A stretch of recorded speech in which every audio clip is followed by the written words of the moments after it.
Do you know there is a country in southeastern Europe that is called Mini Russia? It is less than 1,000 kilometers or around 570 miles from Ukraine. It is Serbia. While Ukrainians led by President Zelensky are bravely fighting against Russian invasion and almost entire the world is showing solidarity, it is Serbia and its President Aleksandar Vučić that have kept the opposite line. They do support and love Russia and Vladimir Putin. If you visit Serbia, do not be surprised. You will see dozens of wall graffiti of Putin. The letter, as a symbol of Russian invasion of Ukraine, has been sprayed painted in dozens of places throughout Serbia. In last pollings, 83% of Serbian respondents saw Russia as a friend. Putin has been named as honorary citizen in about a dozen of Serbian cities. Still wondering why? Well, it is the same political and territorial goals that Serbia and Russia have been showing for decades against their neighbors.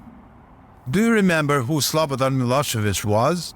How many other nations have been suffering his genocidal aggression 2 decades ago? Around 500,000 people in Kosovo, Bosnia and Herzegovina, as well as Croatia, have been killed by Serbia during Milosevic's regime. He was not alone. His legacy is still strong in Serbia. The ties with Russia, even after invasion of Ukraine, remain very strong and very supportive in Serbia, aka Mini Russia.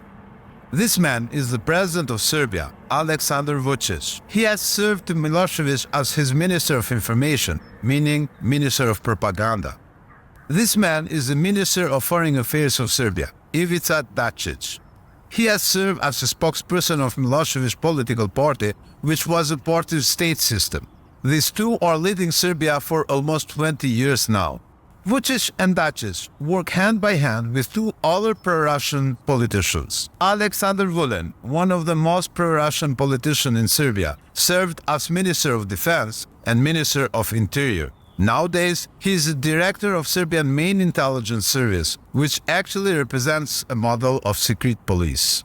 Vulin has succeeded another politician in Serbia, Bratislav Gašić, who currently is serving as Minister of Interior. For more, Serbia's pro-Russian leadership is practically supported by Damian Knežević, the leader of People's Patrol, a far-right group.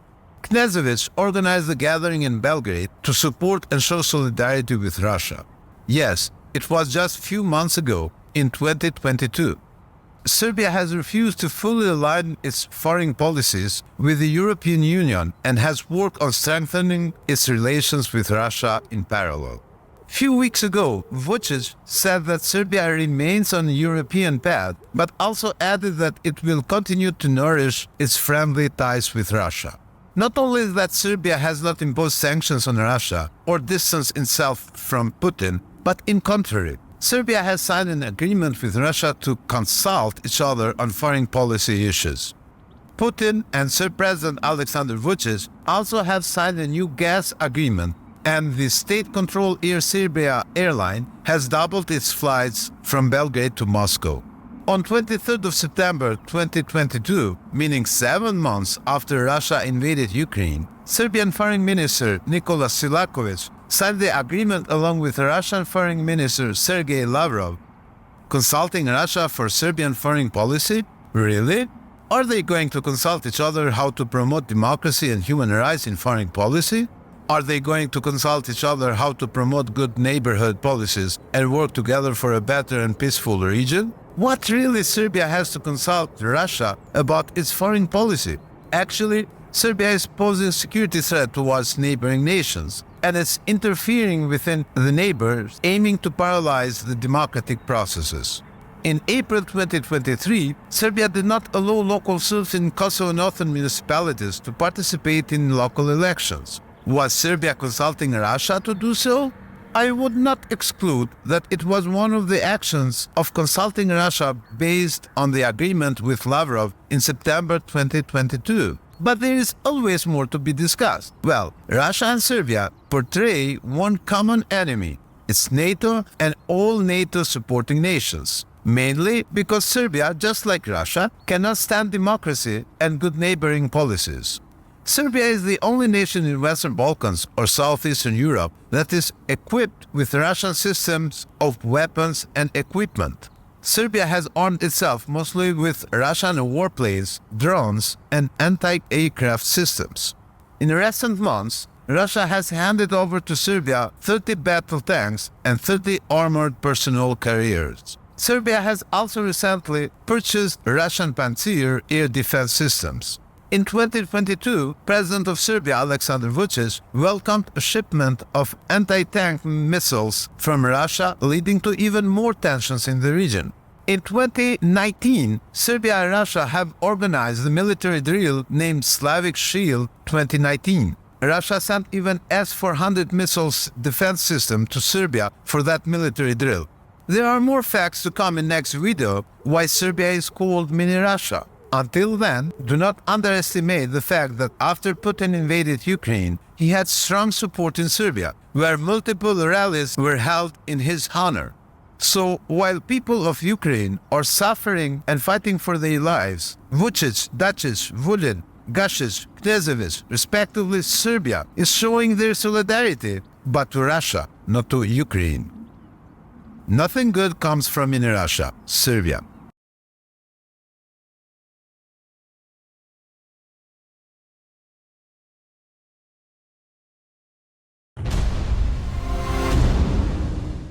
Russia held a spy center in the Western Balkans since 2012.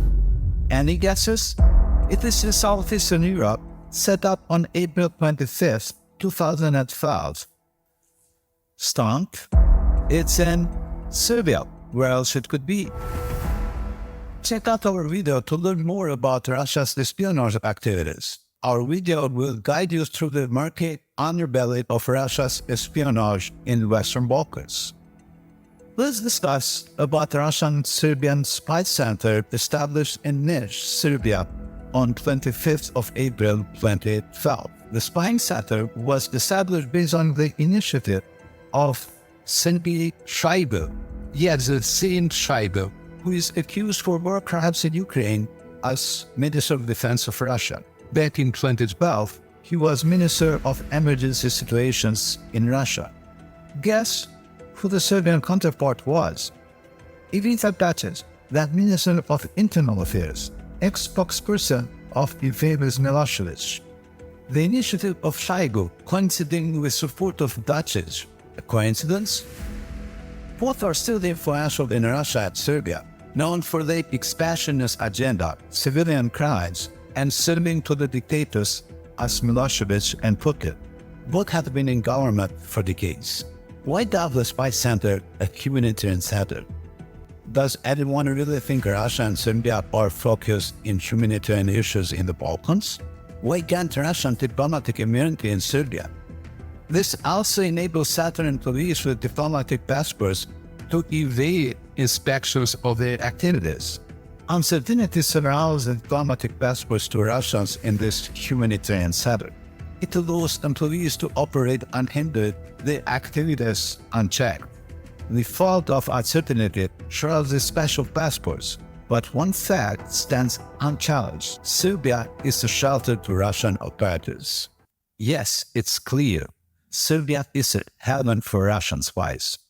Digging deeper, we find that Serbia has provided everything the center requires: premises, buildings, diplomatic immunity, security sector database access, personnel, substantial funds, and the contracts to the third parties. Serbia delivered whatever Russia requested. The center was gifted a brand new buildings that belong to Ministry of Internal Affairs of Serbia, not for humanitarian aids, but to spy on Western Balkan nations and through that on European countries. If you're looking for more about this enigmatic Russian-Serbia spy center, prepare for disappointment. Its website is sparse and misleading, likely no accident, designed to obscure its rules. Yet you can find one big deal. The center is run by a director and co-director, Russian and Serbian PICs, on a 2-year rotation. The same system applies to the deputy directors. This pattern of Russian management in Serbia is telling. International stakeholders had their eyes on the center, including US Senate. and State Department representatives. The US has even labeled the center as an epicenter of espionage and illicit activities in 2016. The European Union has aired its concerns, reminding Serbia of its obligations as a candidate for EU membership. Some suggest the center allows Serbia to maintain its policy of balancing between East and West, but such balance seems unlikely. With the Russian spy center in Serbia, the operations of Russian Serbian spy center are an enigma. What are Russia and Serbia planning? Any assassination camp, pro-Russian rallies, political unrest in northern Kosovo, plans to destabilize the Western Balkans? What are Russia and Serbia hiding? Did the spy center plan the 2016 assassination attack on Montenegro's president? Did it orchestrate the rallies in Belgrade supporting Russia's war against Ukraine? Is it behind the barricades and political unrest in northern Kosovo? Does it plan actions to destabilize the Western Balkans nations like Montenegro, North Macedonia, and Kosovo? What role did it play in Bosnia and Herzegovina developments, backing Milorad Dodik to further destabilize the country? Does it have a hand in recent cyber attacks against Western Balkan countries like Albania, North Macedonia, Kosovo, and Montenegro? Or, to put it differently, is the spy center essentially Russia's invasion of Serbia with Serbia's consent, turning Serbia into a mini-Russia? More insights on why Serbia is called mini-Russia and Russia's activities in Western Balkans will be shared in our next video. Until then, remember not to overlook Serbia's strong support for Putin following his invasion of Ukraine, with numerous rallies held in its honor. Nothing good comes from mini-Russia, Serbia, home to the Russian spy center in the Balkans.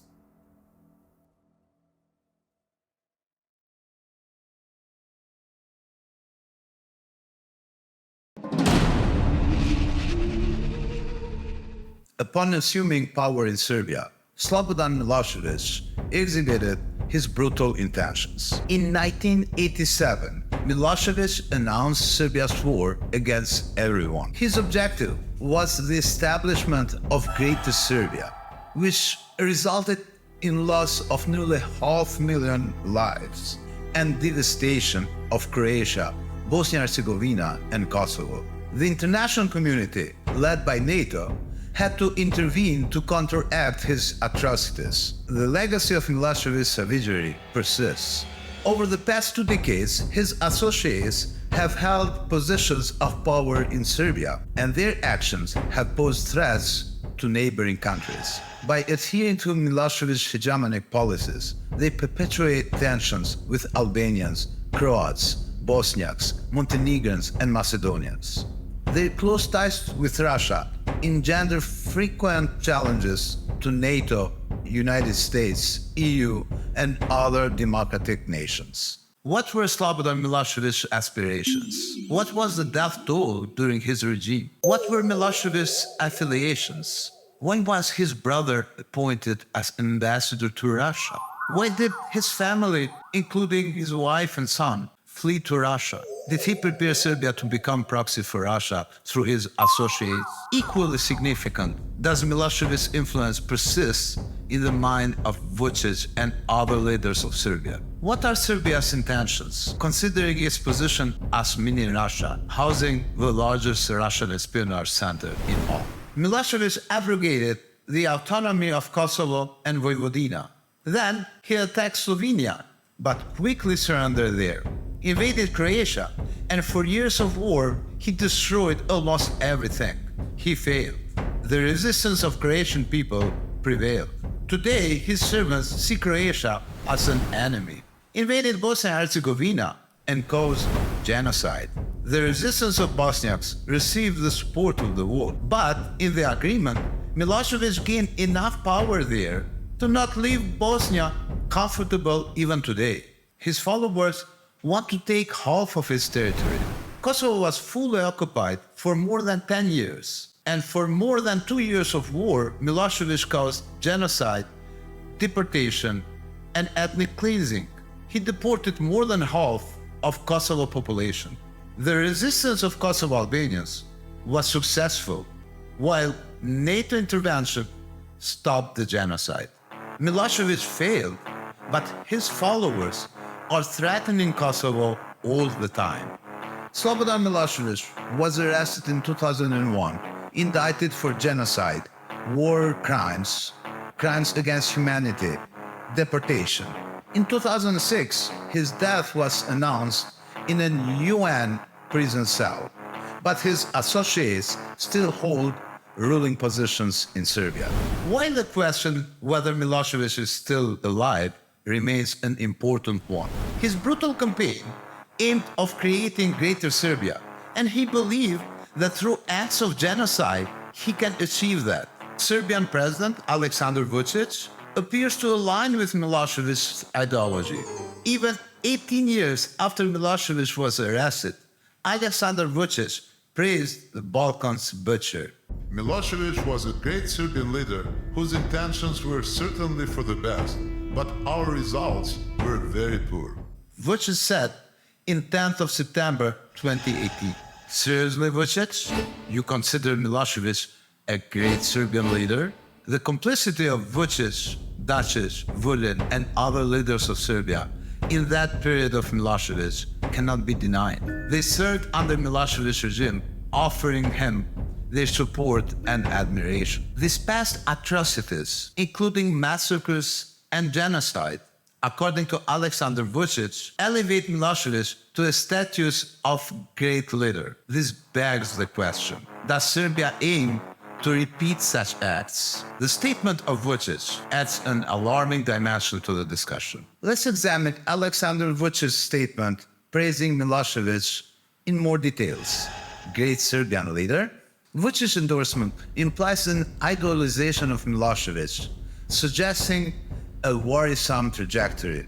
Milosevic's authoritarian and dictatorial tendencies align with Vučić's own authoritarian leanings, as evidenced by his imprisonment and suppression of political opponents, civil society, and media outlets in Serbia. Good intentions? Vučić's affirmation of Milosevic's good intentions raises alarming implications. It suggests that the goal of creating Greater Serbia through genocidal actions against other nations are still considered as objectives. Consequently, Vučić may have the same ambitions of exterminating other nations and pursuing the establishment of Greater Serbia. Poor results? Vučić's assertion of Milosevic's poor results indicates his own desires for even a greater levels of brutality and aggression. It hints at Vučić's aspirations to not only commit genocide, but to go further.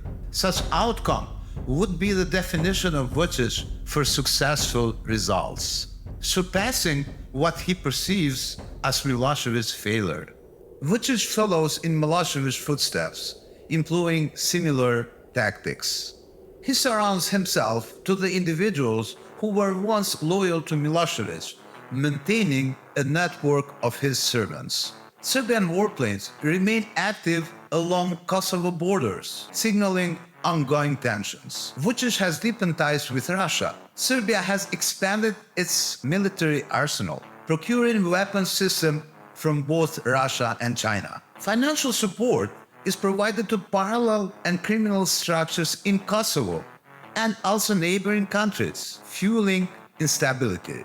Vučić's administration exhibits a pattern of imprisoning political opponents, civil society activists, and manipulating media outlets within Serbia. In one aspect, Vučić and Serbia's leadership have surpassed Milosevic. They have effectively transformed Serbia into a pawn of Russia, essentially creating a mini Russia in Serbia's borders. This includes establishment of the largest Russian espionage center in Balkans. Stay tuned for our next video. We will share more about Serbian objective of creating Greater Serbia. We will shed light on current political leadership in Serbia, who are advancing the agenda of Greater Serbia, a threat to neighboring countries. Prepare for a deep dive into dark undercurrents surrounding Milosevic's existence in Serbia. You won't want to miss it. Nothing good comes from Serbia, home of largest Russian espionage center in Balkans, where Slobodan Milosevic's agenda is still alive.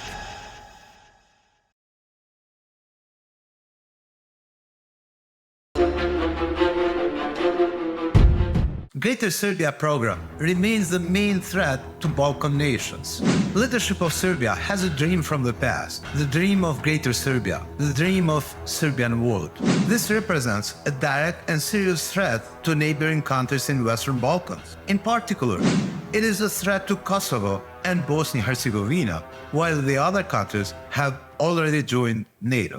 Since Serbia remains within the old dream of several centuries, avoiding permanently the threat of Serbia towards other nations in military dimension would be achieved when Kosovo becomes a NATO member. And then Bosnia-Herzegovina manages to overcome the Serbia's veto in it. But we will talk more about this in our next video, about why Kosovo should take a faster path to NATO. Let's see, what does Greater Serbia and Serbian World mean? Why does Greater Serbia pose a direct threat towards neighboring countries in Western Balkans? When did the nationalist idea of pan-Serbism, namely Greater Serbia or Serbian World, was articulated? Who inspired Slobodan Milosevic trying to create Greater Serbia, and who is promoting the same idea nowadays? Why did the Academy of Science of Serbia issue a platform such as Greater Serbia, which then caused the murder of nearly 500,000 people during 1990s? What does the platform "All Serbs live in Serbia" mean? And how much the other nations in Balkans have suffered from the Serbian hegemonic ideas promoted in centuries? Why is the platform Serbian World promoted during these last years the same idea as Greater Serbia? And it is based on the idea of Russian World. Many of these questions, in reality, show by themselves the seriousness of the threat Serbia is posing to neighboring countries, especially to the countries that are not members of NATO, in particular Kosovo and Bosnia-Herzegovina, because the promoters of these fascist ideas remain the main decision makers of state and security policies in Serbia. Serbia today is in the hands of two Alexanders, Alexander Vučić and Alexander Vulin, both of them strong promoters of Greater Serbia or Serbian World. One is the president of Serbia, and another one is the director of secret police. Both Alexanders pose the main security threats in Balkans. The term Greater Serbia, in Serbian Velika Serbia, describes the Serbian nationalistic ideology of creating a Serbian state, which would include in it the territories of other nations too. The policy of Greater Serbia was formulated in 1844 on Načrtanja platform. This was a secret political program of Principality of Serbia, drafted by Ilija Garašanin. However, as an idea, it was articulated even earlier. The first person to articulate the idea of pan-Serbism was Dositej Obradović during 18th century.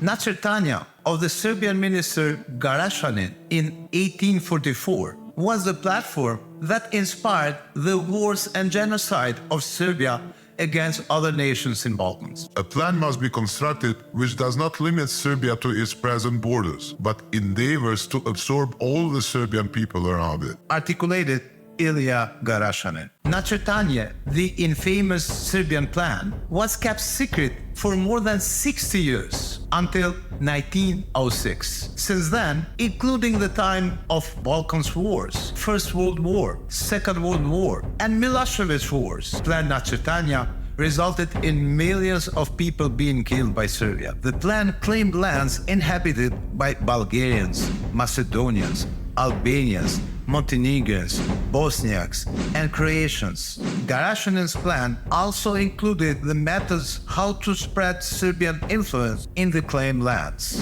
Načrtanja plan seems to remain the goal of leadership in Serbia. of course in new methods. But today's Serbia aims to fail the other nations in order to take some territory from them. In 1986, Serbian academics took an active role to serve to the goals of Nacrtanja plan, prompted by Dobrica Ćosić. The Serbian Academy of Science and Arts drafted a memorandum. The aggressive return of the platform of Greater Serbia by the Academy of Science and Arts of Serbia ensured the coming to power of the butcher of Balkans, Slobodan Milosevic. With coming to power of Milosevic, the discourse of memorandum became widespread in Serbia. He caused wars and genocide against other nations. It was NATO that stopped Milosevic's atrocities, but his associates remained in power in Serbia. Moreover, the political idea remained the same. So the question whether Slobodan Milosevic is still alive remains an important one. The leadership of Serbia returns to the idea of Nacrtanja, to the memorandum of Serbian Academy, as well as to the policies of Slobodan Milosevic whenever it is given an opportunity. Serbia's ties with Russia has deepened, and the Russian espionage center in Nish remains fully functional. Greater Serbia has taken another form of political promotion. The Serbian World idea is exactly the same, but inspired by the idea of Russian World. This political platform is constantly promoted by Aleksandar Vulin, one of the most pro-Russian individuals in Balkans. Today, he is the director of Serbian secret police. During May 2023, he did not even try to hide his official visit to Russia. Of course, nobody expects that the goals of this visit could be about regional cooperation in Balkans. Furthermore, in his visit in Russia, Aleksandar Vulin was accompanied by a Serb politician in North Macedonia, Ivan Stojkovic, which reflects a worrying indication of a possible negative plan. As of 2020, a new term called Serbian World began to be used among prominent Serbian politicians. Regional media and political commentators saw the term as a replacement for Greater Serbia term. Vulin advocates for the idea of Serbian World, which, according to him, would unite all Serbs living in Balkans in one state. He rejects the criticism of democratic world that such calls will lead to greater tensions in the region. I dream the unification of Serbs just as all my ancestors dreamed of it. Vulin said, among other things, on 12th of July 2022. The call for a Serbian world is a copy of Moscow call for Russian world, which aims for a creation of a new Soviet Union or Russian empires under Moscow control, and that would also include Ukraine. Creation of Serbian world where Serbs would live and be united is the task of this generation of politicians, said Vulin in 2021. His political party, even in June 2023, has threatened the Balkans region. We will succeed in the fight for Serbian world. Threatened the socialist movement funded by Aleksandar Vulin, who now leads the Secret Service of Serbia. It is very clear the ideals that led Milosevic are still alive in Serbia. Those ideas are several centuries old, and today are being promoted by two Aleksandars of Serbia. Serbia is clearly seen as a threat to territorial integrity and sovereignty of other states of Balkans. Having the territorial aim of creating Greater Serbia or Serbian World, the leadership of Serbia has constantly armed itself with weapons from Russia and China, aiming for Serbia to become a dominant center in Balkans. Serbia's leadership is feeding and serving to Russian and Chinese intentions to weaken the democratic values in the region of Balkans. This requires a determined response from the world's democracies. The best and surest way to stop permanently Serbia's military threats is the further enlargement of NATO in Balkans. Kosovo could be the next country to join NATO, making the Serbian military threats not valid. In next video, we will talk about how important Kosovo's membership in NATO would be, not only from the aspect of security threats, but also from the aspect of strategic investment that NATO did in Kosovo for more than 20 years, where all the institutions were built based on NATO standards. Nothing good comes from Mini Russia, Serbia, home to the largest Russian espionage center, where Milosevic policies are still alive, and Greater Serbia or Serbian World idea is threatening neighboring countries.